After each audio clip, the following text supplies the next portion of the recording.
Okay, good evening, everyone. Thank you for joining us this evening. Before we start, I'll introduce our president, Roxanne Aaron, to welcome you. I just wanted to do a quick poll and see how, just to kind of see who's out there tonight joining us. So I'm launching the poll, and if you could just please click on it and just please tell us which best describes who you are tonight and how you're participating. That'll be great. Okay, great. I'm going to end the poll and share with the results. So thank you for that. Good to see who's with us here. Okay, so with that, I'm going to introduce our president, Roxanne Aaron. Good evening and welcome. We are so proud to be here tonight to talk about a subject that is really dear to our heart, and autism. As some of you may know, April is Autism Month. So our conversation tonight, we know you will find very interesting. I'm not going to spend too much time, but I do want to let some of you that do not know that the American Tennis Association was founded 104 years ago, 1916. I can't believe we've been around that long. We're the oldest sports African-American organization. And if you want to know more about us, go to www.yourata.org and you'll find out about the wonderful people that have come through our doors. So tonight, I'm going to go ahead and introduce our panelists. And I'm not going to say too much about them because they'll be able to share some information about them. I'd like to introduce Lisa Pugliese LaCroix, Love Serving Autism, CEO and founder. Robin Jones, Florida Atlantic University, FAU Center for Autism and Related Disabilities. Dr. Hara Hackey-Reitman, founder of the nonprofit Different Brains, and along with him is Joseph Sashi. So welcome everyone, and now I leave it up to you.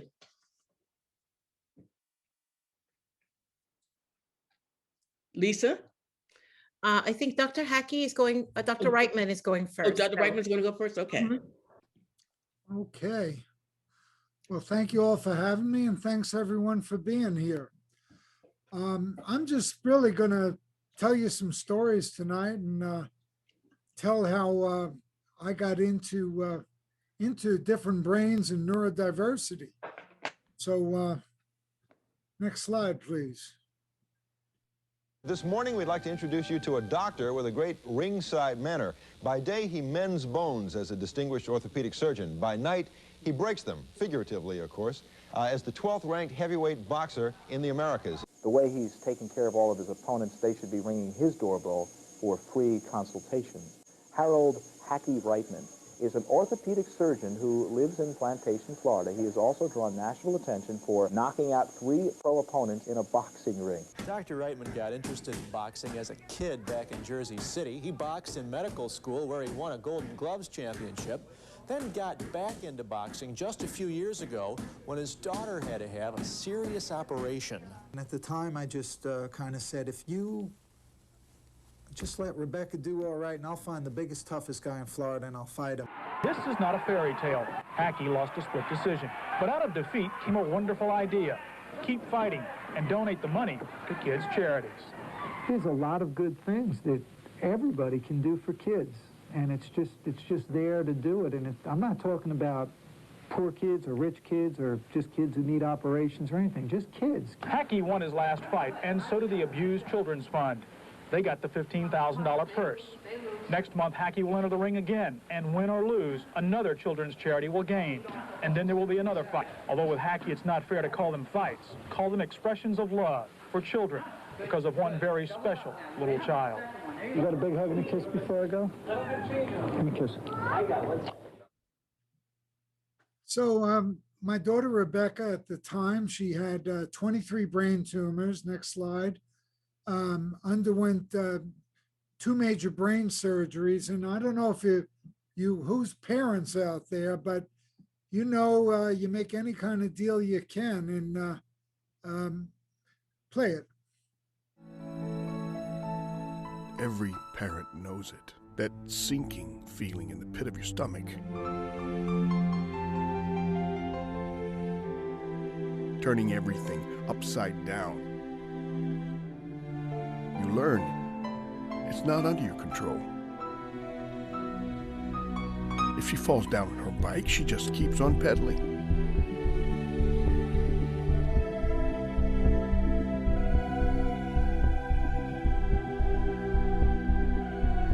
You stay on guard all the time. And that was from the movie, The Square Root of Two movie, which I made starring Darby Stansfield from Scandal. Next slide, please. So Rebecca survived her surgeries, and I kind of made a promise to God, if she did okay, then I'd go back into the boxing ring, because I had been a Golden Gloves champion many years before. And I donate the purses to children's charities. So I ended up having 26 pro heavyweight fights, got lots of publicity for the different charities. Next slide. And Rebecca grew and did well and made all county cross country to American Heritage, and played a little bit of tennis up at Central Park Tennis there with Bob Cooper and the gang. Next slide. And then ultimately, overcoming any challenges she's having, she graduated Georgia Tech, where she took a discrete math degree, which I don't even know what that is, but I don't think I could pass it. And I was so inspired, I wrote, produced, and directed the movie The Square Root of Two. And this was about some of you might recognize Darby Stansfield from Scandal. This is about a young woman going off to school. And at the time when we made the movie, there was no mention of Asperger's or autism, because we didn't know that Rebecca had it. But after she graduated Georgia Tech, she went to tutor kids at Cumberland Academy of Georgia, and she started working in special ed. And the owner of the school met her and said, you know, Doc, your daughter has Asperger's. And I said, what's that? Because I knew nothing. This is many years ago. Rebecca is now 38 years old, and I was told she was high functioning autism. I didn't know what it was. So next slide. I held up release of the movie, and for a couple of years till I figured out what the movie was about. And you see, it's a perfect portrayal of someone with Asperger's and autism, because Darby studied Rebecca directly rather than listening to the director writer, and had Rebecca live with her under the Hollywood sign out there in Hollywood for a couple of weeks. Next slide. And when I had my aha moment after studying for a couple of years and remembering what my daughter Rebecca had said to me, brains are not like, they're like snowflakes. No two are alike. I wrote the book Asper Tools, the practical guide to understanding and embracing Asperger's, autism, and neurodiversity, because by then I realized, hey, it's not just about autism. It's about all of our brains are different, and they work a little bit differently. So we might need some different accommodations. We have different gifts, different strengths, different weaknesses. Next slide. Treating all brains alike in a classroom setting, especially, is wrong. You have to treat each and every one differently. The hardest thing is with the teachers not understanding that, and they have so many students in front of them, they have a basic way of teaching. In the school of 1,200, they have 30 students with Asperger's. Let me tell you, start looking at the statistics of 1 in 68 births being on the autism spectrum now. And you look, if you start adding up people with anxiety, people with PTSD, people with depression, bipolar, OCD, ADHD, I'll keep naming initials. There are a bunch of different people that make up our population. And everybody I talk to has got a friend or a cousin or a family member whose brain is different. I don't care what the label is. And personally, I think labels are a lousy way to describe a unique human being. We can't put them in boxes. We have to allow each child the opportunity to be successful. So we have to make time the variable and mastery what we're looking for. And so if the child takes a little longer to learn that 3 times 3 is 9, that's okay. Do you treat every one of your friends the same? Do you treat every single one of your siblings the same? Absolutely not. I suggested to Hackey that what he was writing for was really a commentary on communication, whether it be parent-child communication or relationships communication, that it's not just for people with Asperger's, because all of our brains are different. And that number I gave you before when I first made the movie a couple of years ago was 1 in 68. Now it's 1 in 54. Next slide.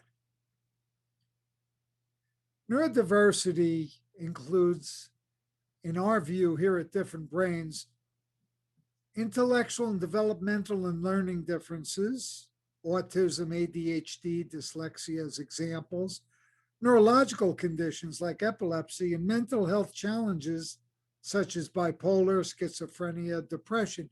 And none of these occur in isolation. They all overlap. So we put all of them under one roof at differentbrains.org instead of separating out, and we're showing all the commonality and tools. None of these occur in isolation. So at Different Brains, we have mentorship programs for people whose brains are a little bit different, who are 18 and above. We have lots of videos, blogs, and a lot more with people from all over the world, and it's all free to view. If you go to differentbrains.org, there's lots of resources.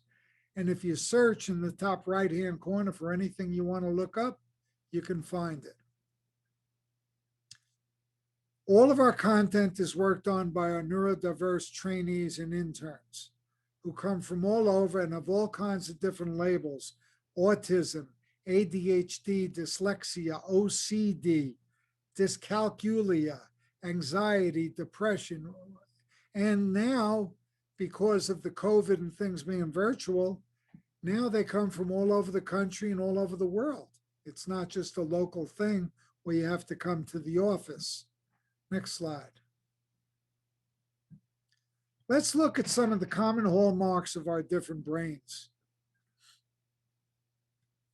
Anxiety, I made the first chapter in the Asper Tools book because it rules all of us. Everybody gets nervous. If you're out there before the big tennis match, you're anxious, you're nervous. I got scared and anxious before every one of my 26 pro heavyweight fights. It's normal, but it's something we have to learn how to deal with and work with it. Next slide. People on the autism spectrum have hypersenses in many cases. I'm generalizing, of course, because if you've met one autistic person, you've met one autistic person. But if you remember that senses such as hearing and touch and feel and smell are all hypersensitive, you don't want to talk loud. You don't want to have bright lights. You don't want to have blaring sounds. You don't want to hug with a strong perfume on. Next slide. Also, many people on the spectrum take things black and white. If you're instructing someone out on the tennis court, for instance, if they're on the spectrum, and Lisa knows this very well, they're going to take things literally, very specific. So you have to bear that in mind. Everything is taken literally. And many people with Asperger's and autism are truth tellers. This comes across many times as rude and inappropriate, but really, as my daughter Rebecca would say to me, if you don't want the brutal truth, don't ask the question. Next slide. And meltdowns. This can happen on a tennis court. This can happen anywhere. When the anxiety builds up, when too many stimuli are coming in this processing disorder, when there's too much going down, finally, that individual may have a meltdown. And when you have a meltdown, There's no consoling it. Next slide. You got to get the person to a quiet place and not go hollering at them like, what's wrong with you? Next slide. Now, in my Aspertools book, we've got a lot of tools. See, the reason I called it Aspertools is I like to give tools you can use. Like, how do you better coach this individual? How do you better parent? If you're the individual yourself, what are some of the things? So when talking with someone who's on the spectrum, be specific. Say what you mean and mean what you say. Be aware they're going to take things literally. Also, they have a great sense of justice. So what's good for the goose is good for the gander. Don't make one rule for them, another rule for somebody else. You can limit choices to avoid just saying no to everything. So that if you say, for instance, do you want to play singles or doubles when you play tennis today? It's a lot easier for them to say singles or doubles. Whereas if you say, do you want to play tennis? That individual might say, no, I'd rather just stay here in my room, which is a safe place. And behavior that works for all of us is just a little bit on steroids when we're on the autism spectrum, with rules, rewards, and consequences. Structure is very important. The more that the individual has a full dance card, the better they're going to function, the happier they're going to be. Again, just like with all of us, but more so. Eating healthy, a plant-based Mediterranean style rewires your brain differently. When you're eating a lot of sweets and a lot of junk stuff, it interferes with the way your brain is wired. You can see it on a brain scan. Exercise is great for all of us, and naturally tennis accomplishes a lot of that. And you don't have to, even just a half-hour walk is great. Socialization is the most underrated tool we have. The importance of not being in isolation, which is very hard during these coronavirus times. It's very hard indeed. And you have to make sure that we're all socializing. I want to say a word about the Boys and Girls Clubs of Broward County, where I'm very proud of the Hackey Reitman unit on Broward Boulevard. And I want to encourage the ATA, if we don't already, to get into some partnerships with the Boys and Girls Clubs. I've spoken with some from both organizations. There's a very good chemistry there, and it's something I would really like to see happen. We're very proud of our 85% high school graduation rate in the Boys and Girls Clubs of Broward County, and our kids are terrific. Mindfulness is a specific tool you can use. When we think of mindfulness, many times we think of being in a yoga studio for hours. I do it for just 10 minutes. There's all kinds of apps, many of them free, where you can sit down and just take some deep breaths and break that cycle. It's important for all of us, but if you're on the spectrum, it's a particularly good tool. Next slide. We want to maximize everyone's potential. We all have different potential, and we want to make sure you're the best you can be. Everyone's not going to be the same. We're all different. Next slide. The term neurodiversity is changing because when I started as a therapist and as a speech therapist in a classroom, the statistics were a lot different.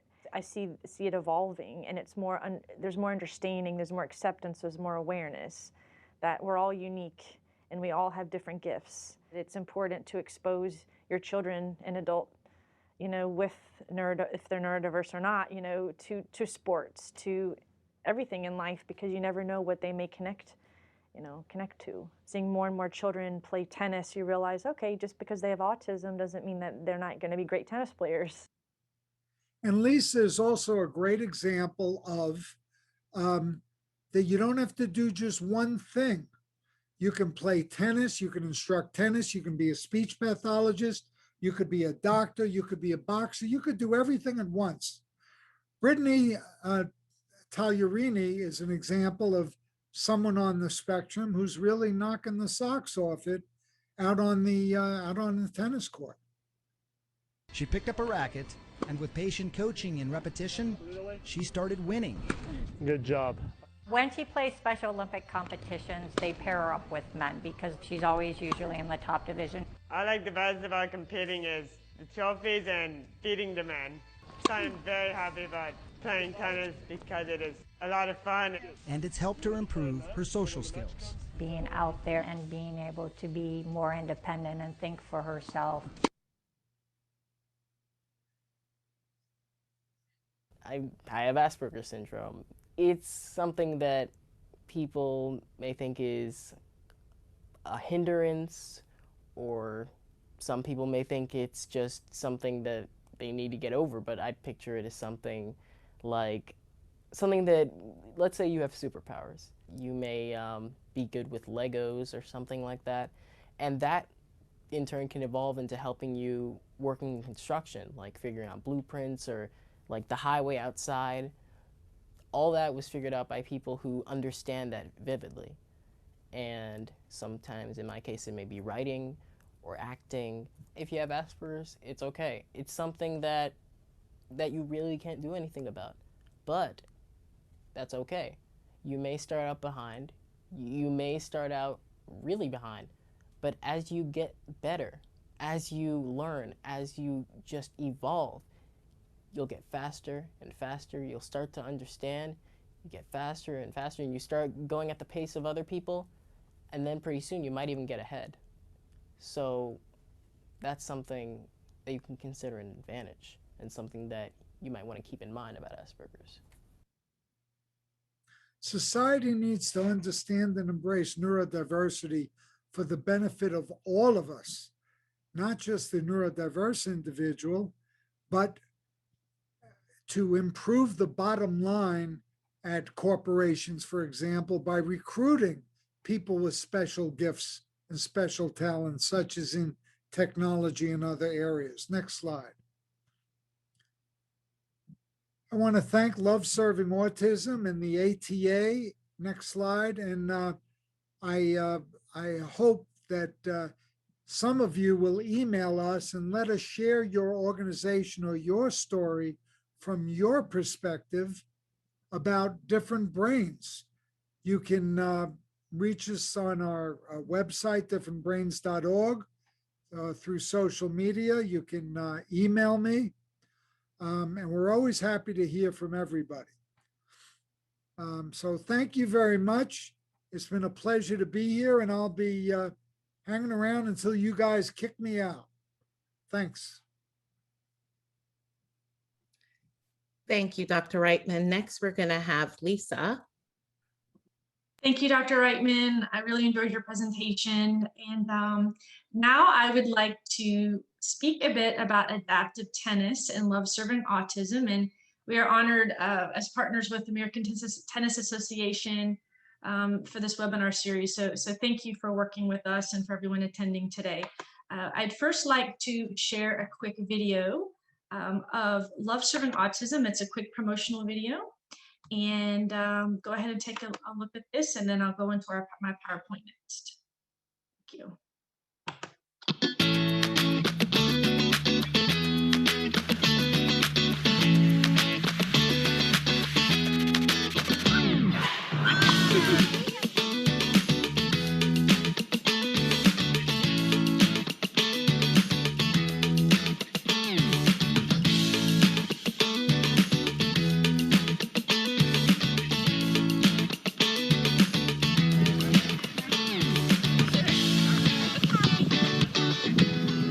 Hurry.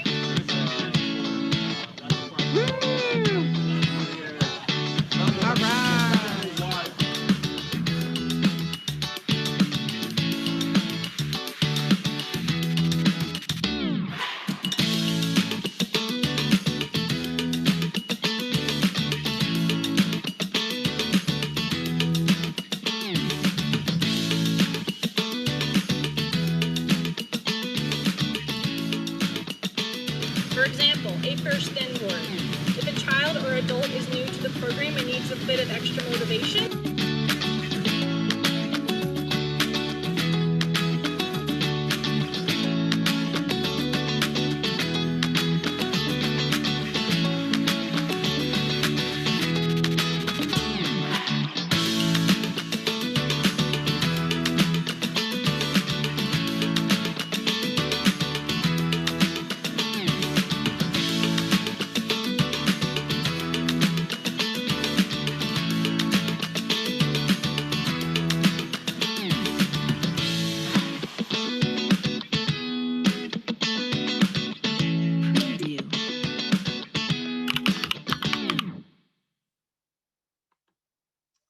Okay, I hope you guys enjoyed that little video, and you could see some of the children playing tennis, and we have different locations throughout Florida.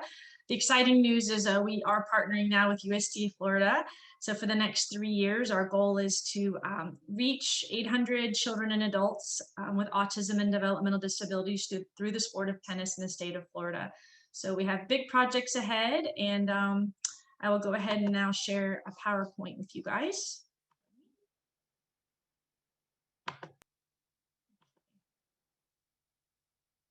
So, all right, so what is Love Serving Autism and who do we serve? Our mission statement is we are a specialized therapeutic program teaching communication and life skills for children and adults with autism, spectrum disorders, and developmental challenges through the sport of tennis.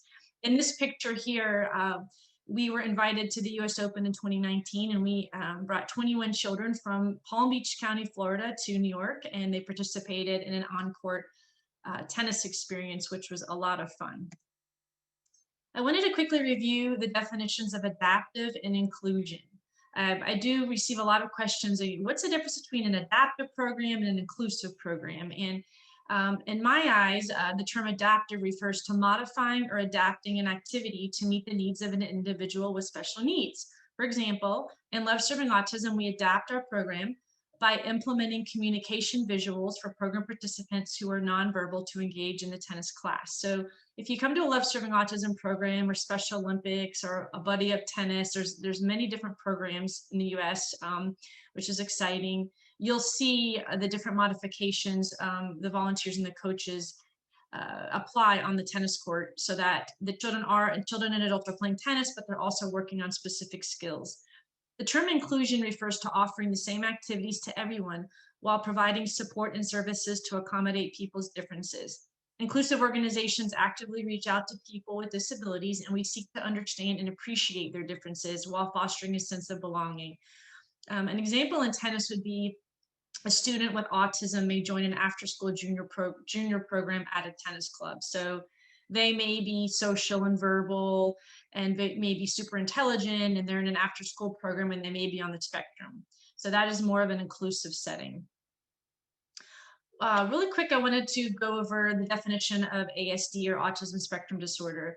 It's a neurodevelopmental disorder, and it impairs a child's ability to communicate and interact with others. The main criteria we see are persistent deficits in social communication and social interaction across multiple contexts.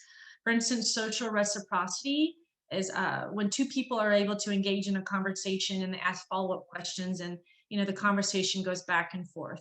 They may struggle with maintaining relationships. On the tennis court, you may see a child with restricted repetitive patterns of behavior, interests, or activities. So they may play with the racket strings or bounce a ball a certain number of times, or on a clay court, they may play in the clay. So they tend to fixate or perseverate, that's what we call it, on specific tasks. And the symptoms are typically present in early development. I know Robin Jones will speak next about this, but families sometimes aren't even aware that the child may be on the spectrum, and they're not able to identify early on, but early intervention is critical, and it really makes a difference. What are the 2020 statistics for autism in the US? As Dr. Reitman said, 1 in 54 children are diagnosed, which is 1 in 37 boys, 1 in 151 girls. So when you come to one of our tennis classes, you'll typically see more boys than girls. The ratio is 4 to 1 in general. And every 11 minutes, when a child is born, literally every 11 minutes, someone is diagnosed with autism. So it's a very rapidly increasing number. many people ask me what is the cause of it, and everyone has kind of a different opinion. There is no obviously way to diagnose or to treat it, to fix it, but there are different factors which we can discuss in the Q&A. The co-occurrence of autism with additional disorders. So at our tennis program, you may see children with ADHD, which is attention deficit hyperactivity disorder. 25% of children with ASD may have seizures. So some of our children do have seizure disorders, and they may not play during the summer because it's hot. So the parents notify us in advance. 75% of children with autism have sensory processing disorders. They may not like loud sounds and specific textures. And I did create a little chart with the different levels of autism, severity levels, and tennis support. So if your child's on the spectrum and they say maybe on a mild level, a coach may have to just minimally prompt the child to participate. For instance, go pick up your racket. Moderate level of prompting would be, please go pick up your racket, and maybe you're going to point or provide a gesture or a physical prompt. And the third would be, profound severity level, where the child is really not able to follow any type of verbal instruction independently. So a volunteer, the coach, may physically prompt them to pick up the racket. So there's a wide range in our tennis programs. And I think that as the coach gets to know the children and the adults, and as well as the volunteers, they get to know everyone. You learn how to modify and how to adapt according to the needs of that child. And again, I refer to children, but we also do have adults in our programs as well. Why is tennis a great sport for individuals with ASD? Number one is visual. Number two, it's repetitive activity. So it's great for motor planning skills, meaning coordinating their bodies with movement. So if you've ever played tennis before, you may run and hit a forehand. For a person with autism, that may not come naturally. So the fact that tennis is repetitive, it programs their bodies and their movements in a more regulated fashion. Number three, tennis increases gross motor skills, which is the bigger movements like running and jumping, and fine motor skills, which is hand-eye coordination, how to hold a racket. Number four, kinesthetic. So tennis, when you hit a tennis ball, I know for me, my personal experience, it's like therapy. Playing tennis calms me down. And I do know that for a lot of these children and adults, tennis is kinesthetic and it can regulate their sensory system, just hitting the tennis ball. Number five, tennis can improve language skills, because you're really, technically, unless you're hitting on a ball machine, you're not on a court by yourself. So you're working on increasing your comprehension and expressive language skills and your social skills. And it's a social activity. We usually have up to 10 children per hour on a court. So they work in groups and they're making new friends, they're meeting their coaches, and it's a great way to socialize. And most importantly, what we learn in tennis, the goal is for the skills to generalize into the school, home, vocational training, and community environments. So tennis is a therapy setting for these children and adults, and what we learn in tennis, our goal is for it to carry over into their daily lives. How would you identify if a tennis student may be on the autism spectrum? If you're a coach and you're teaching at a country club and you have a big junior program, and with the statistics of 1 in 54 children diagnosed, you're most likely going to meet a child on the spectrum in one of your classes at some point. So first and foremost, if there's any kind of challenge going on, you don't assume that the child's diagnosed with anything. You might, in my opinion, it's best to reach out to the parents and say, hey, I love having Amy in my tennis class. She's doing so many great things. There's a few challenges in these areas. Do you have any suggestions? And the parents may be more open and receptive to communicating with you at that point, because you really have to show that you care first and foremost about your child. And then the conversation can go from there. A child may be hyperactive, so they may be in a group setting and show a lot of hyperactive, difficulty standing in a line, difficulty paying attention and focusing. They may perseverate or fixate on something on the tennis court. Gross motor skill deficits, like we talked about. Are they able to run to a tennis ball naturally? Do they need extra help with their movement? And social skills. So how does that child do in a group setting with his peers? Are they able to stay on topic? Is their language appropriate? Do they need redirection? So those are a few key things that you can observe as a coach. And if you sense they may be on the spectrum, it's always best to have a really respectful, nice conversation with the parent. And again, don't assume they're diagnosed with anything, but just let them know, maybe you could, you would like their advice a little bit for their child. So as long as it's in a supporting manner. On-court modification. So I have a lot of coaches say, what do you do on the court that makes a difference for the children and adults with autism? First and foremost, I know we play tennis outside in Florida, so it's really tough to control the heat. But you want to have as quiet of an environment as possible. Especially in indoor tennis, I know some of you teach indoors. Bright lights are not great for the children on the spectrum, but we try to control our environment the best we can. Number two, we teach nonverbal communication techniques. Therefore, instead of coaching using a lot of words, use more visuals, use more gestures. So point to the tennis ball. If you ever, want more information as a coach, we have picture cards that we show the kids that are great visuals for them to process information. You give them extra processing time. So just because they have autism doesn't mean they're not very intelligent, and they could be nonverbal and have a high IQ. So you really want to give them extra time to process questions. Provide communication opportunities. So instead of just tossing a tennis ball or helping them do something, give them extra time or wait, or say ready, set, and have the child say go or I'm ready. So provide those communication opportunities and verbal praise.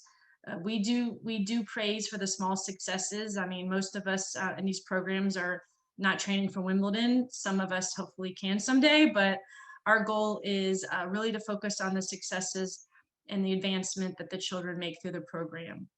As I referred before in the earlier slide, inclusion is very important because what we learn in tennis, we can go into the community, and we invite our children and adults to tennis tournaments like the Delray Beach Open, the Miami Open, they went to the US Open. So we want to get them out into the community as much as possible.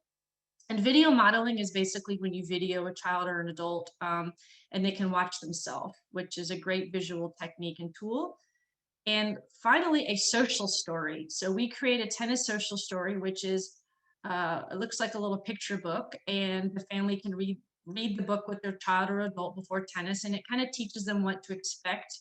First, you meet your coach, then you meet your friends, then you go into warm up. So it's basically an order of activities so that they don't feel overwhelmed on their first day with the new experience. This is our pathway. So in tennis, nowadays, if you go to a program for junior tennis, they play with red tennis balls. Back when I was younger, it was yellow tennis balls, but now the USTA has a new pathway. So red, orange, and green, there's a progression of tennis balls. So first you try out the program, and then the child starts to learn tennis skills, hand-eye coordination, how to hold a racket, how to put the strokes together, add some movement, and learn the components of the game. And excitingly, we have around 8 students now from our program who are learning to rally and keep score, and hopefully join tournament competition very soon. So some of our participants do progress through the red, orange, and green ball to yellow ball, and that's inclusive opportunity for them. So it's exciting to watch them progress through our program. I am a speech and language therapist. So one of our goals and my mission here with Love Serving Autism is to provide integrated therapies during our program. For instance, speech therapy, work on comprehension, receptive language skills, following directions, increasing expressive language skills like requesting, I want a ball, commenting, I love tennis, protesting, I do not like tennis. So give them an opportunity to communicate.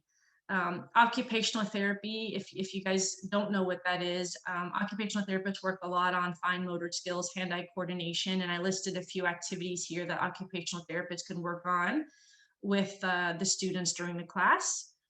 And physical therapists also can work on, running and jumping and stretching and movements during tennis class. So we're currently with our organization piloting graduate students and certified therapists coming out to tennis and providing these type of opportunities, working with program participants during tennis class. So it's truly a therapy session. This is an example of a communication board and visual.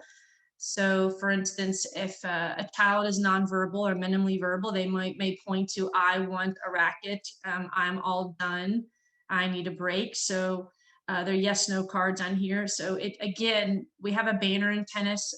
As of January, we're excited. We have a new banner and it has all the communication visuals on them. So the children can walk over to the banner and request and comment and protest appropriately, really working on their language skills. This is an example of a communication device at a school, the Palmer School for Autism. A child is commenting about tennis on his iPad. Many of the children, I'd say 40% of our program participants are nonverbal or minimally verbal. So some of them have devices, they bring them to tennis class. Life skills. So the USTA has a list of core values that they work on. And we also apply these to our program as well.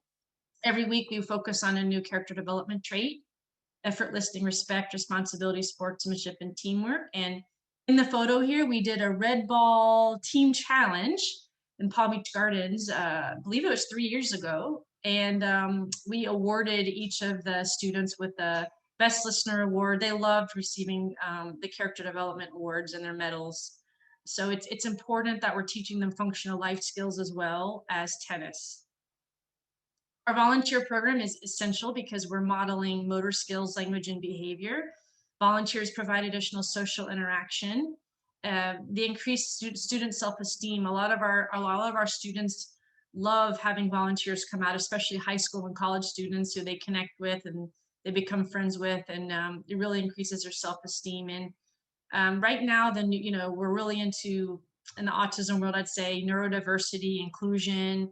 So community understanding and acceptance and awareness and education is essential moving forward, I feel, in our society. How can you get involved with Love Serving Autism? We do have social media pages, and you're welcome to follow us. We do our best to keep everything updated with our programs and events. Please spread the word, recommend our programs.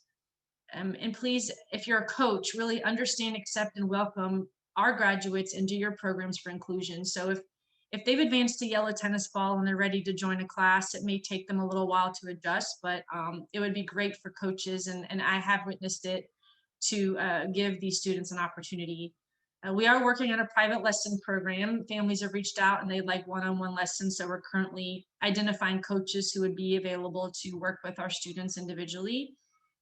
We are reopening fundraising, which is exciting. So on our website, we have an events list, which will, if you ever want to find out more about our local fundraisers here in Florida, please go onto our website. And if you want to volunteer, there's a registration link on our website for volunteering. And you sign a liability waiver screening link. You complete the screening link. And Temple Grandin, she's a very famous person on the spectrum. And one of my favorite quotes is, "It's never too late to expand the mind of a person on the autism spectrum." So therefore, introduce them to tennis, try new things. It's important that they experience it. And in the picture on the bottom right is our group at the US Open in 2019 on Stadium Court 17. And they just had a blast. So we do hope to go again in the future. Thank you for, oh, we have one more slide. Community outreach and social skills. This is at the Delray Beach Open, and we invited some of our young adults to be greeters at the tournament. So for instance, they would say, "Welcome to the Delray Beach Open." And they loved participating and being a part of this inclusive opportunity. And it's great to work on their social skills as well. And a few more photos of our program. And the bottom left is one of our children volunteering at the US Open. He was he tossed the coin, even though he had a broken left arm. He tossed the coin for a doubles match at the US Open, which was exciting. And parents also get involved. One of the photos, you could see a mom is helping her son. She's an incredible parent, helping him on the tennis court. So it's parent support as well, and connects all the families.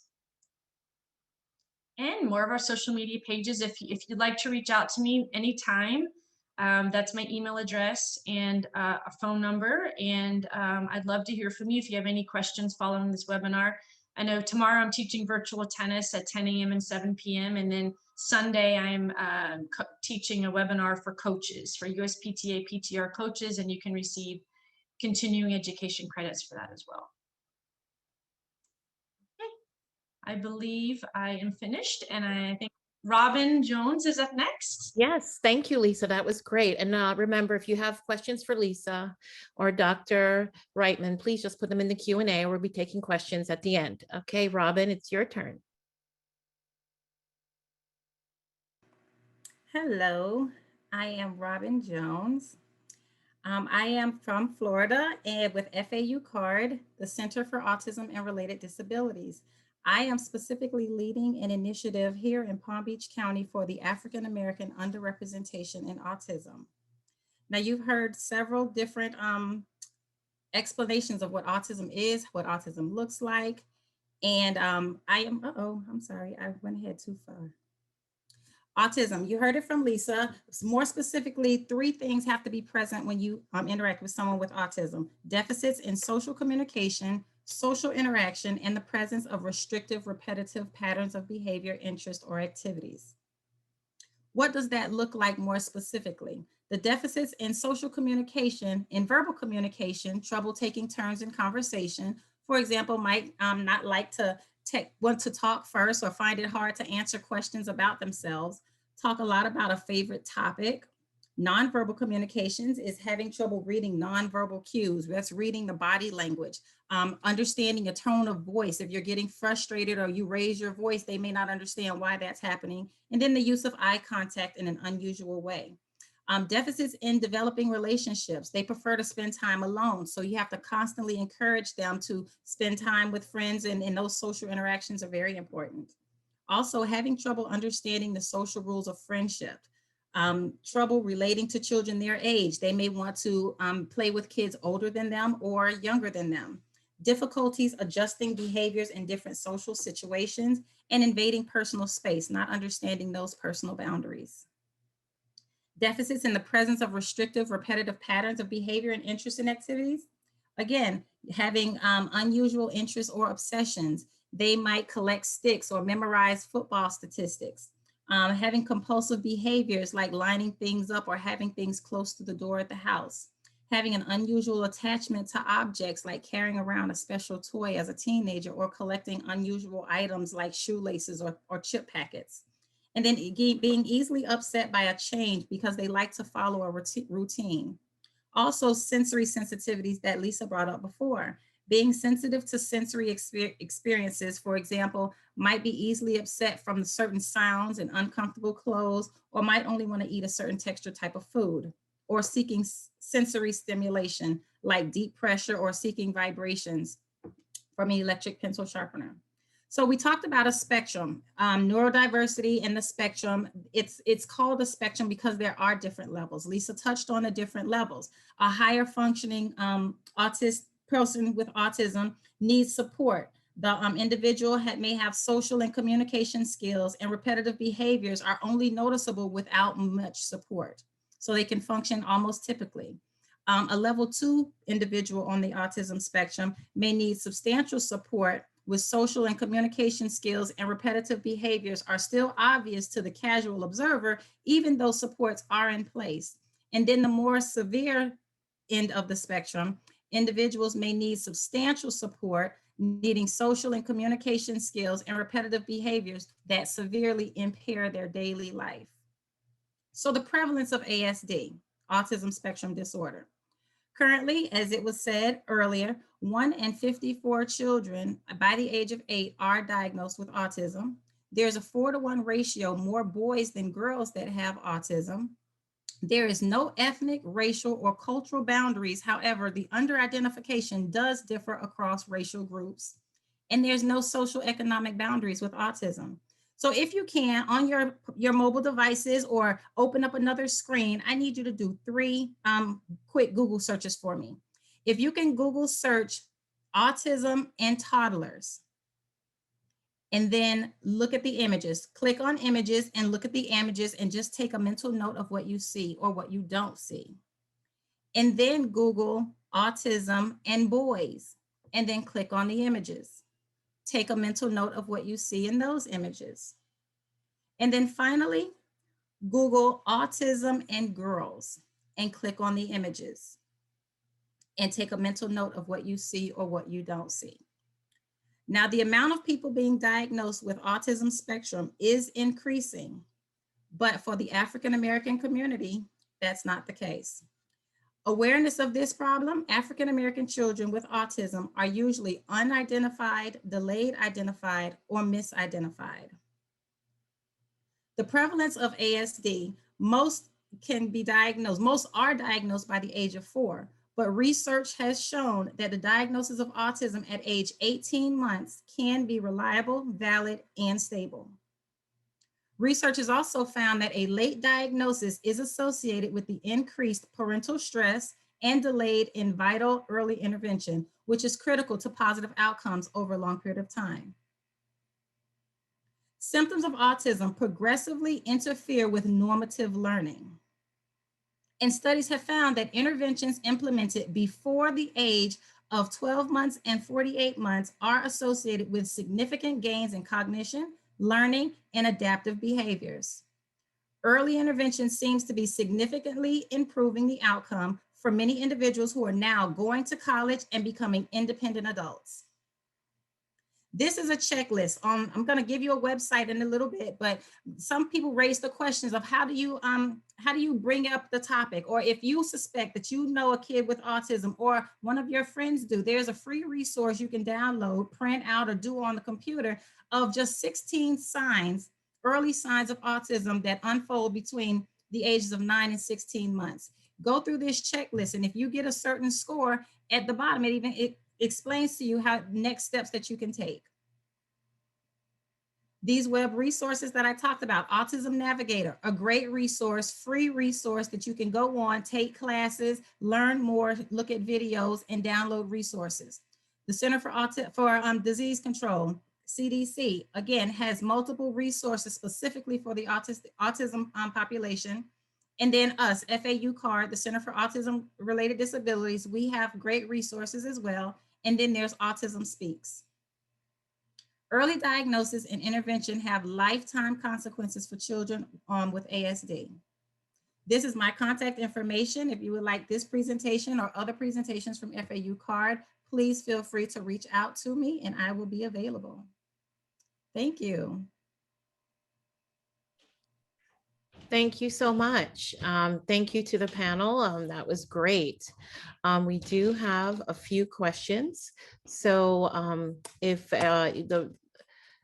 Dr. Reitman and Lisa can turn back on their cameras. I'm not sure who to give these questions to. But the first question is, are teachers properly taught to differentiate in their students the different types of developmental differences? What is your thoughts? Dr. Reitman, you want to take that first? No, unfortunately, just like MDs, teachers don't receive a whole lot of training except for the special ed teachers, okay? And nor do policemen, although lately they've been getting more and more. I helped with a training program out in San Francisco once, and medical personnel. So you go right down the list, and unfortunately, there isn't as much education as it should be. It's starting to change gradually, and we're trying to reach more people, but it's an uphill battle. Okay.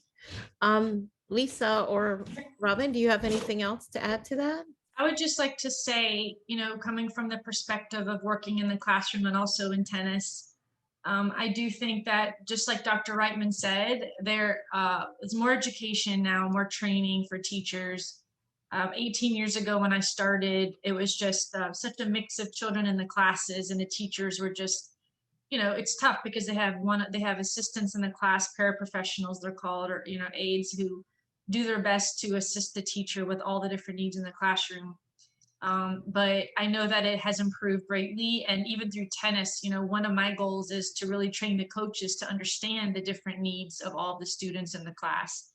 And for a tennis coach who's a professional, it's a big learning curve for them, because wow, you have one child who's verbal, one child who's nonverbal, one child who has this behavior, one child who, so it's really takes a little bit of time to develop those skills, but I think that it's possible, and I do see. I'm on the UST National Adaptive Training and Education Subcommittee, and we are currently creating coaches curriculum and also an education course so that coaches can learn more about how to teach adaptive tennis and how to modify on the tennis court for all the different needs. So I agree with Dr. Reitman, it's improving. I don't know if it'll ever be perfect, but there's much more understanding and awareness than when I first started in the field 18 years ago. Great. I agree. I agree with Lisa as well that it is improving. There's still much work to be done, but that's why it's very important for proper placement. When kids aren't properly placed, properly diagnosed, then they're put in the wrong settings. So a lot of kids end up in EBD, emotionally behavioral disturbed classrooms, when they're ASD, but haven't been properly diagnosed. So that's one of the issues that we face constantly, and just being in the right place, for the right education. So those specialty classes do play a big part, and that's when you're special training. So in an ASD classroom, you will have a teacher that is more likely certified in ASD, able to prepare that student or those students for life with ASD. If in an EBD class, you have a specialized teacher in the EBD class that knows how to handle those type of behaviors. So the proper placement is vital, and the school district, for the most part, does prepare, those teachers with those specialties because they have to have certain certifications as well. So there's much work to be done, but I think we're on the right track. Yeah, and I think it also goes to what you said earlier, Robin, about the late diagnosis in African-American children or other BIPOC kids. So if they're not being diagnosed, then they're not put in the right class in a right situation. And that adds added stress for the other teachers that aren't properly trained, but they have kids in their classroom that are not diagnosed and they're forced to deal with. So that's where the stress on the teachers come in. I'd like to just add a bit, something we see in the Boys and Girls Clubs of Broward County is on a cultural basis, depending what population you're serving, that there can be cultural taboos into discussing this even, along with any mental health issues, but also any neurodiversity issues. And how dare you think there's dyslexia or ADHD or autism? And that's something we as a society, as well as professionals, are going to have to figure out how to deal with. Great. Well, thank you. That was a good question.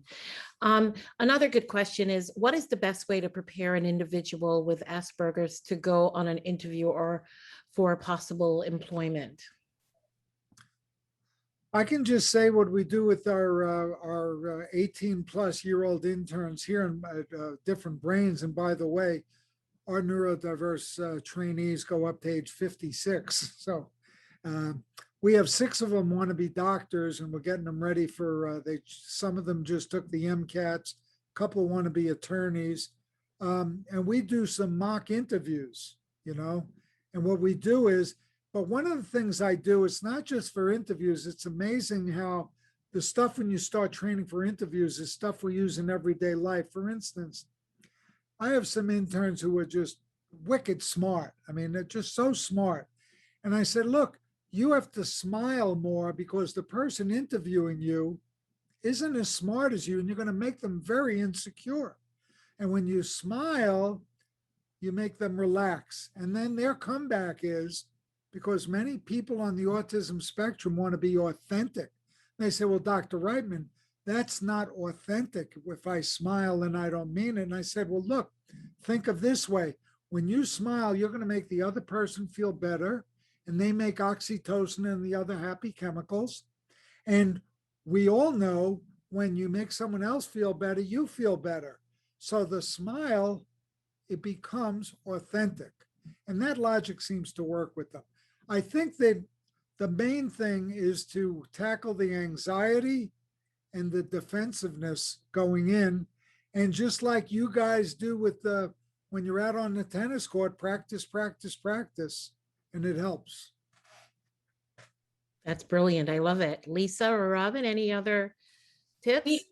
I was just going to say through tennis, you know, we do have students with Asperger's. I mean, I know this isn't a job setting per se, but, you know, we do our best to provide as much structure and routine. And like Dr. Reitman said, the more you practice, the better you get. So, you know, the more they come out to tennis, the more they realize, okay, this is the routine. This is what I'm expecting. But life is not always an exact routine. So I think it's important too for them to learn to be resilient, to be flexible with their thinking, because they have to learn to adapt when something doesn't go their way too, right? Especially in a job setting, they have a new boss, you know, they don't think the boss likes them, you know, so they have to learn how to, you know, figure those type of cues out, those nonverbal cues. And it's tough, but I think they can do it. So it's a mix of providing that structure and repetition, but also learning how to adapt to change. Very well said. Thank you. I agree with Lisa also. The video modeling is huge in the practice, preparing for that, but video modeling so that they can see themselves, being able to see themselves in the actual act and hear themselves talk and speak and prepare with certain questions, you know, give them questions ahead of time. And, you know, I just want to say something I was taken with a couple of years ago. I went down and kind of snuck into the Dan Marino Center, see what they were doing down there. And they have this virtual interview. And what it is you sit in a chair and it's like you see how you respond to the guy making faces at you with the interview. You know, like first he's smiling, then he looks mad, and you're trying to match things up because, again, as was pointed out earlier, that the reading the nonverbal cues is very difficult many times. That's great. Okay. So we're getting some questions in here. I think one of them, is something that has been very controversial over the years, but any relationship, again, to the vaccines that they get in early childhood and autism. Any of you want to talk about that? I'll just There's say, no research. Oh, go ahead. I was just going to say the anecdotes are gut wrenching. Okay. My kid was fine. I took him in as soon as he got the shot.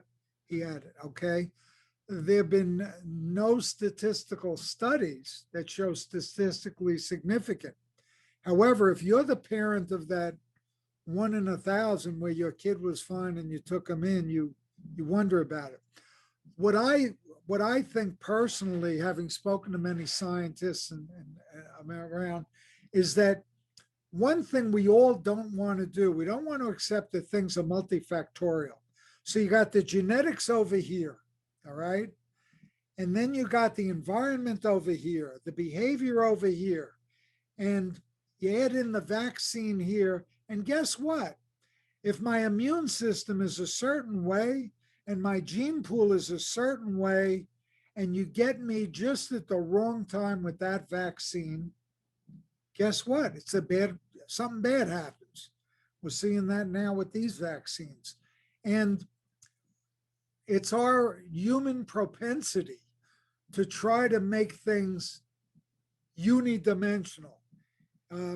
Your serve is not good because you're not throwing the ball high enough. Well, it's not just that, it's other things, you know. All of these things have to be in line. And that's one thing that I think we forget about.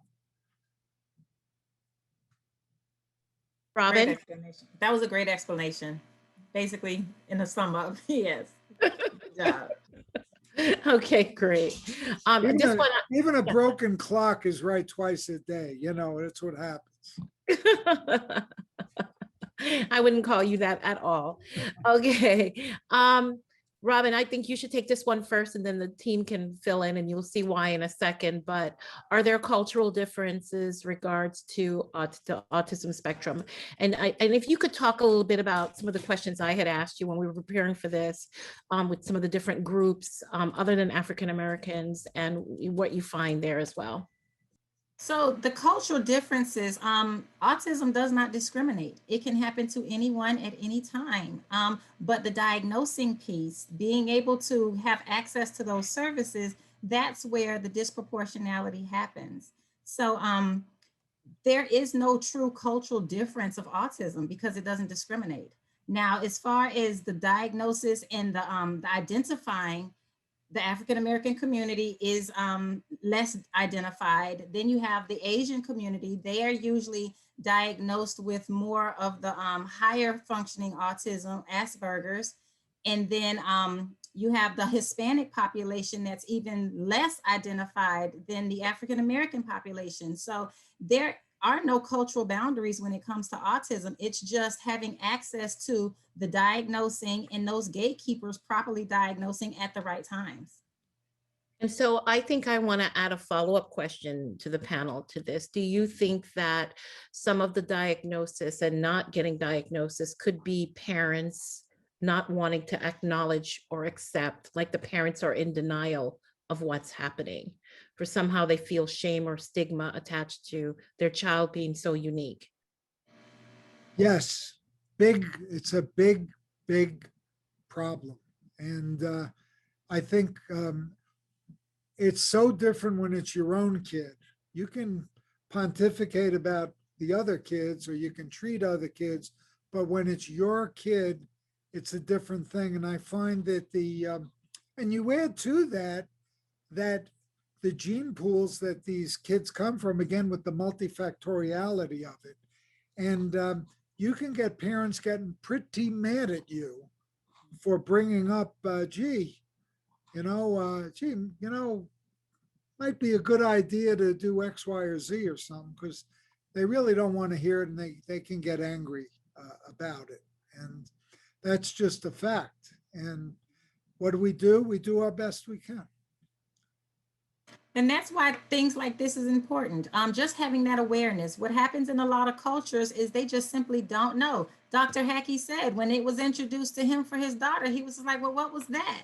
So it's just spreading that awareness and putting it out there and allowing the community as a whole to know that autism is real. This is what it looks like. This is, what you do when you suspect it. And these are the resources that you go to seek out to help you through it.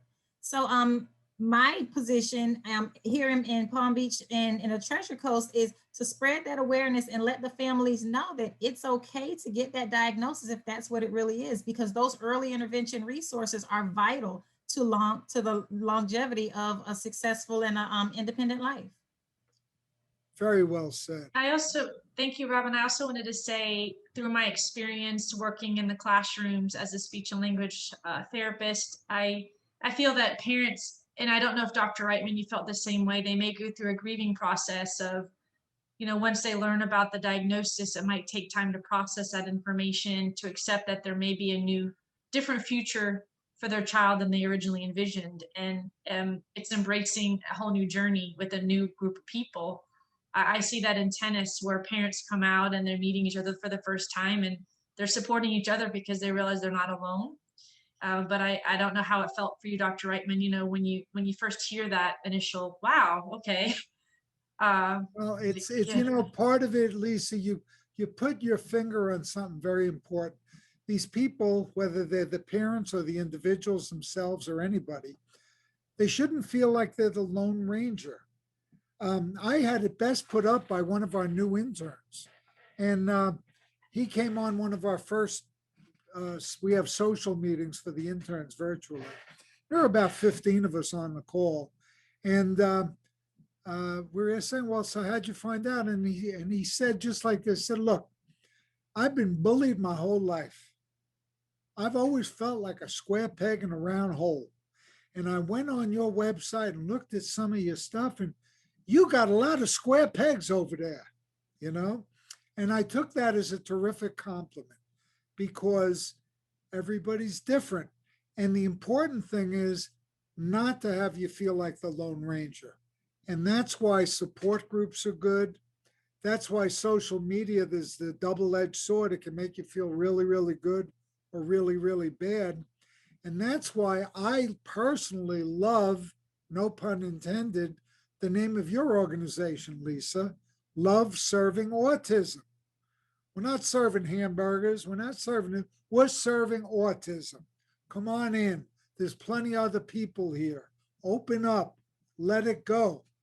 And when you have a place like, what Robin, what you're doing up at FAU and some of the other places is just tremendous. Get it out front. I'm a big fan of Elie Wiesel, I think it was, who said, the best disinfectant for darkness is light. But in order to do that, you got to get people comfortable in the light, and it's tough.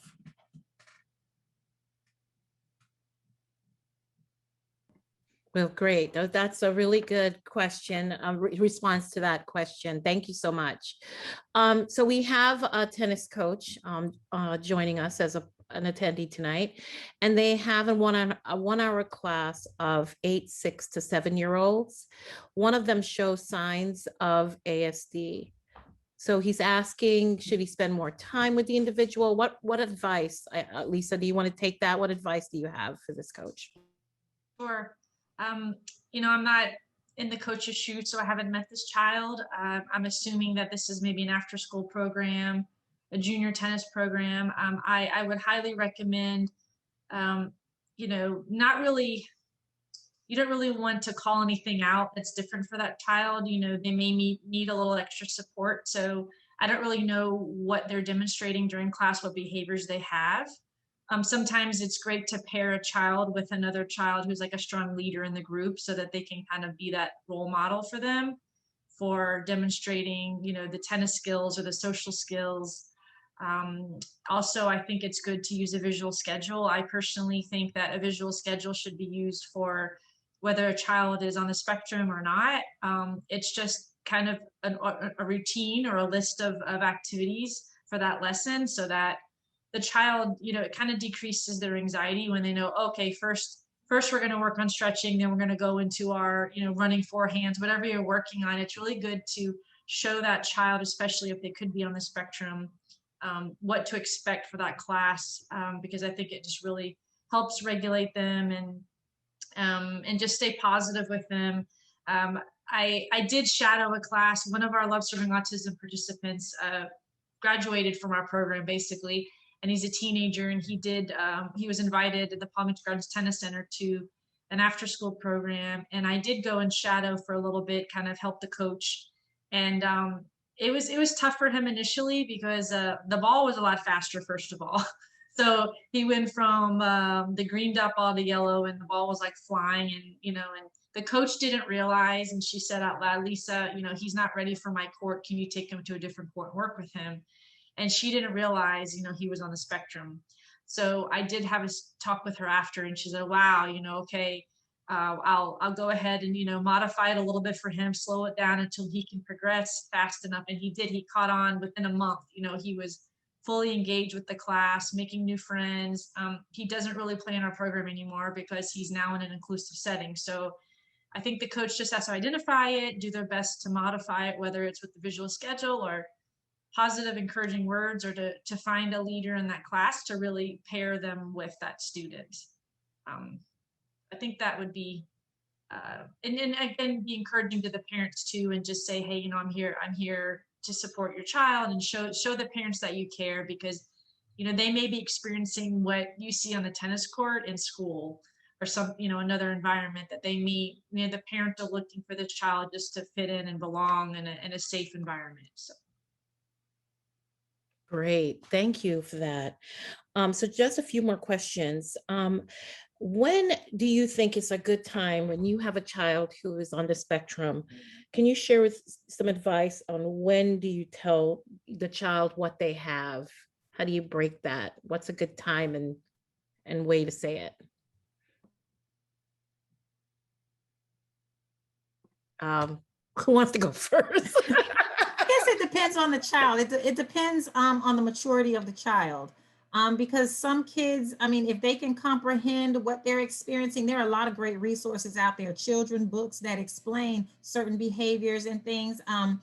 If the child can interpret what they're feeling and communicate how they are, and then you as the parent have that conversation to say, oh, well, you may behave this way because of this. And, these are things that help you, so I'm thinking, just, it depends on the maturity of the child. Anyone else? Anybody else want to tackle that I one? would just say this. This is an oblique answer, but females who get the short end of the stick in so many ways get diagnosed much later. And in some of our interviews on exploring different brains and meeting some of the self-advocate leaders, when they got finally diagnosed, a great weight was lifted from them. They described relief. They weren't children when they were diagnosed, however. But gosh, it explains why I'm different, why I'm this square peg in a round hole, why I'm different. And because sometimes they get told they're schizophrenic or they're bipolar or they're this, they're that. And so just like in tennis, timing is crucial. The age of the child, I think probably a pediatric neuropsychologist might have some kind of better clue, but I certainly don't. And based on my very limited experience, I find that everybody is so individual. In the same way a good coach will, like Angelo Dundee, who had 15 world champions, including Muhammad Ali in boxing. I've been doing a documentary on him. And he said it, you can only work with what you got, but you have to know your individual athlete. I'm sure Lisa doesn't coach every tennis player the same because they're different, nor does she coach every autistic tennis player the same. And then if you superimpose on this something that kind of gets lost in the shuffle, that none of this stuff occurs in isolation. You can have, in my opinion, autism without some anxiety and throw in a little bit of depression. And 25% of them have ADHD and a couple of them have dyslexia. There's a lot of moving parts. So what does that mean? To me, I simplify it because I tend to dummy things down because that's how I get by. Is just, every brain is different. So what I do when I meet each of you, I try to tune in on your brain, how your brain works. Because if you guys were all in my classroom where I a teacher, I wouldn't teach all the same way. Couldn't. You're all different, And we should take comfort in that instead of it being, oh my God, how am I going to do this? It's like, well, that's what we do all the time. We just don't realize it. Well, great. Well, thanks for that. Lisa, why do you think tennis clicks for people who live with autism? Thank you. That's another great question. And I had mentioned it a little bit in my PowerPoint that, I think it's repetitive. It's something that visual. So the children, when I go out to the classes, you could see them just fixate on that tennis ball. That's what they're looking at. The ball's coming toward them. And I think that it's something that they can predict a little bit, as odd as that sounds. You don't always know where the tennis ball is going, but they know the tennis ball is coming over the net toward them. And it's almost like a video game in their minds.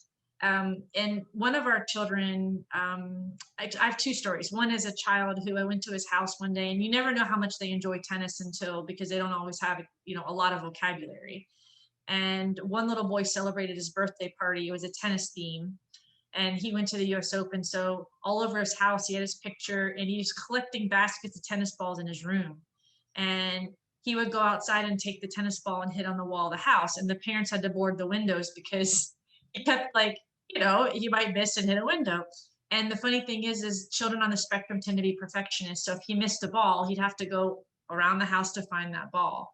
So, another story is a child who's nonverbal at the Palmer School for Autism. His mom said that in the evening, he would bring his tennis racket to his bedroom and put it next to his bed. And she wasn't allowed to move it. And I think that was his way of expressing himself, saying, hey, I really have fun playing tennis and this is a part of my life. So I think there are many different reasons why the children like it. I honestly, growing up in the tennis world, and I thought, okay, my life is going to be pro tennis and this is my vision and my future.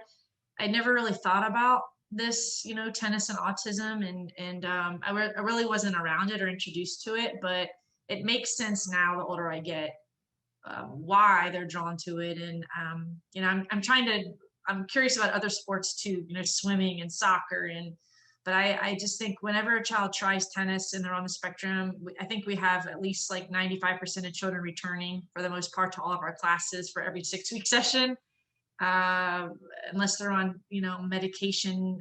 Sometimes the kids are on medication and they have to take a break, things like that. But for the most part, it's highly successful, and they enjoy it. And we have children who memorize the calendar and they know, okay, tennis, is every Tuesday at school, and they bring their tennis shirt to school. So they feel like they're part of a group as well. And it's like a family for them. So I hope that answers your question. No, that was awesome. Yeah, that was great. Yeah. Dr. Reitman, can you tell us more about the mentorship program that you have? Sure. What we do is we take in people who are capable of learning how to video edit, how to be in front of a camera, how to write articles, how they can be trained in all of these different communication skills. And there are certain things they have to do. We have had to, everyone we take in, we say, this is on a trial basis to see if we're a good fit for each other, because sometimes, very occasionally, we're not. But what we do is, I think society has, with all the best wishes and all the best intentions, they discriminate against adults, okay? Because it's all about the little kids. But guess what? The little kids grow up, and guess what? They got to get a job. They got to be independent. They have to do different things. So what we like to do is expose them to different things. Our society, educational system, employment system, unfortunately, which I love all of it, but it's one size fits all. And all of our brains are different. So what we do, we say, look, society doesn't expose you to all these different things. When you go to school and high school and college and liberal arts, you don't see how to work a camera. You don't get exposed to writing articles. You don't get exposed to having your own webisode show and creating it from scratch. You don't get exposed to being encouraged to write your own book. Our interns are doing all of these things. And how did they come to us? After I would speak somewhere or something, a parent would come up and say, my son or my daughter is just playing video games, won't come out of their room, won't socialize, and they have a master's degree or a college degree or whatever, wherever they are educationally. And I'll say, well, they have to send me an email, not you, they do, okay? And some of the times the mother then sends me an email and I say, no, it's got to be from the individual. And then I get some amazing first emails, like one who comes to mind, who turned out to be one of the smartest and best, and now has a full-time job on his own. I got this one-line email. My father said I had to send you this email. So great, come on in with your mom and dad. Let's meet you and let's see what's going on, So I think the big trick is to get everybody comfortable. And I'm proud is the wrong word, but I'm very open about saying, look, I don't know how I would have been labeled, but I got expelled in the 1st grade and the 10th grade. I have no idea how I got into the Boston University 6-year medical program, other than we had a great family physician, and I started writing away to the AMA for my parents' gas station when I was 12 years old. And I said, hey, I want to be a doctor, but I don't want to have to go to high school and everything. Let's hurry this up. And they sent me back, in those days of no computers, a list of all the medical schools, and 4 of them had red checks, and they were accelerated programs. And out of them, I chose Boston University when I was a junior in high school, because they were the only one who stressed liberal arts. And I had no idea what liberal arts was, but it sounded like you could meet girls with liberal arts. So I went to Boston University. And, I just think it's like that. But how do you get exposed to these things? How do you do it? And we as a society have to figure out how do I get exposed to tennis? How did I find out about, love serving autism?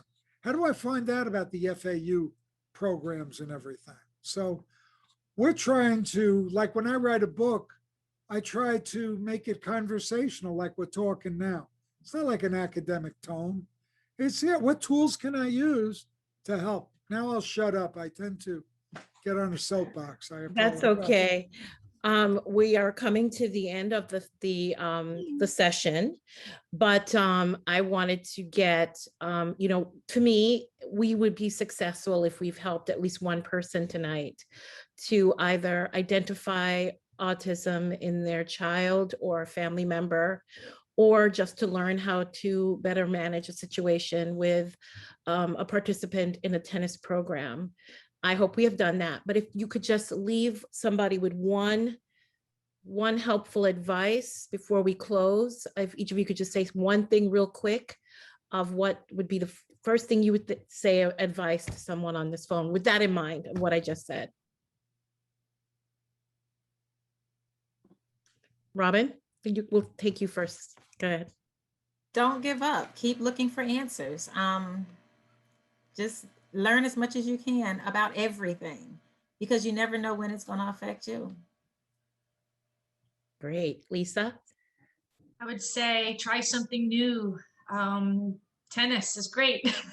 And if you're a family member and you have a child on the spectrum, might not be easy getting them to tennis class for the first time, but step out of your comfort zone and try something new. And Dr. Reitman? I'll just say what my mother told me one day when she was pumping gas, and one of my older brothers came by and said, I got an 88 on a spelling test. And she said, good, I'm going to make you cookies. And next week I got a 92 on the spelling test. And she started whipping me with a dog chain. And I said, what is going on? She said, look, that's the best he can do. You can get 100 and you know it. You have a moral obligation to work up to your full potential with the gifts that God gives you, whatever they may be, to help yourself, your family, and those less fortunate. And this is the part that gets lost. Have a good time doing it. Have a good time doing it. So that's what I would encourage everybody. Every individual, whether it's your kid or you or the person down the street, they've got certain gifts. They have strong points. Find out what they are and work on. Yeah, do we have to work on the weak points too? Of course. But celebrate the good ones and make the whole thing fun. Don't make it so it's bad news, because it's not. All of these kids and all of the adults, guess what? A lot of them are just terrific and they do fine. Great. Well, I want to thank the three of you. I think it was awesome. I've been hearing really good comments about the wonderful session you guys have given. They just loved the panel. So thank you from the bottom of my heart for supporting the ATA, presenting this, lighting it up blue tonight. Please join us tomorrow. We are going to have 2 play-along sessions. Bring your rackets, bring your balls. If you don't have a racket, get something else and just come and play. And I'm telling you, Lisa's warm-up is for anyone. So if you just join the warm-up, you're gonna have your exercise done for the day. And then on Sunday, we're doing a session for all coaches or anyone who's thinking about coaching and doing adaptive tennis. Please join us for that. I'll be sending that out. Tomorrow's session, we have 2. We have one at 10 o'clock a.m. and then one at 7 p.m. And I'll send out a reminder email again with the links. So please join us, and we hope everyone can attend. So thank you for supporting the ATA tonight, and thank you for coming.